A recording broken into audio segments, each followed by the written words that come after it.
స్వపక్షంతో పోరాటం చేయడం అనేది ఎవరికి మనసు అంగీకరించదు, నాకు మనసు అంగీకరించని చెప్పంటున్నాను. సరే, మొన్నటి మున్సిపల్ ఎన్నికలు ఎదురైన పరిస్థితులలో స్వపక్షాన్ని విభేదించి పోరాటం చేసిన పరిస్థితి ఏర్పడ్డది. I further doesn't want such situation. మొన్న మున్సిపల్ ఎన్నికల్లో ఏర్పడ్డ ఒక పరిస్థితి మళ్ళీ ఏర్పడడం నేను కోరుకోవటం లేదు. ఎక్కడున్నా మన విపక్షంతో మనం పోరాటం చేస్తాం, రాజకీయంగా కానీ ప్రజా జీవితంలో ఏదైనా కానీ.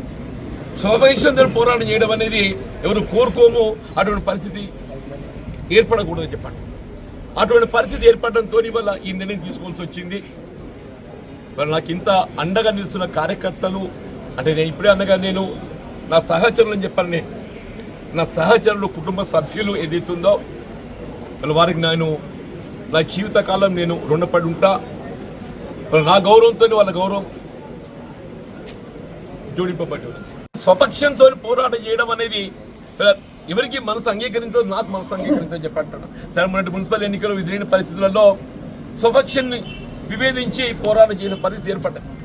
I further doesn't want such situation. మొన్న మున్సిపల్ ఎన్నికల్లో ఏర్పడ్డ ఒక పరిస్థితి మళ్ళీ ఏర్పడడం నేను కోరుకోవటం లేదు. ఎక్కడున్నా మన విపక్షంతో మనం పోరాటం చేస్తాం, రాజకీయంగా కానీ ప్రజా జీవితంలో ఏదైనా కానీ. స్వపక్షంతో పోరాటం చేయడం అనేది ఎవరు కోరుకోమో అటువంటి పరిస్థితి ఏర్పడకూడదని చెప్పండి. అటువంటి పరిస్థితి ఏర్పడడంతో వల్ల ఈ నిర్ణయం తీసుకోవాల్సి వచ్చింది.